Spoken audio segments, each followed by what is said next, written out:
నా కూతుర్ని ప్రేమించింది మీ ఇద్దరేనా? మీ కూతురు నాకు సొంతం. మీ కూతురు నాకే సొంతం.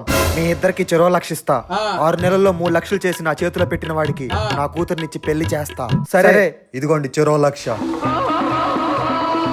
ఈ ₹1,00,000 3 లక్షలు అలా చేయాలబ్బా? చెప్తే ఏం పీకుతున్నావు కాబట్టి ఇంకెన్ని రోజులు ఈ పాత ఫోన్ వాడతాం? వెళ్ళి మంచి ఐఫోన్ కొనుక్కుందాం. ఏం ఉత్సాహం అండి, పనికి ఉత్సాహం.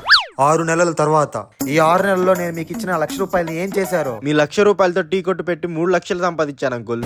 సబాష్. మరి నువ్వు మీరు ఇచ్చిన ₹1,00,000తో ఏం చేయాలో తెలియక ఈ ఐఫోన్ కొనుక్కున్నా. ఇంకా అమ్మాయి నాకే సొంతం. ఆ ఐఫోన్ తో వీడియోలు చేసి యూట్యూబ్ లో పెట్టాను. నెలకి 10 లక్షల వరకు సంపాదిస్తున్నాను. ఆ? సబాష్, నువ్వే గెలిచావు. మరి నీ కూతురుతో పెళ్ళెప్పుడు? ఈ 6 నెలలు వాడు టీ కొట్టు పెట్టి బిజీగా ఉన్నాడు, నువ్వు ఐఫోన్ లో రీల్స్ చేస్తూ బిజీగా ఉన్నావు. అయితే మీరు బిజీగా ఉన్నారని నా కూతురు ఒక కోటీశ్వరుడితో బిజీ అయిపోయింది.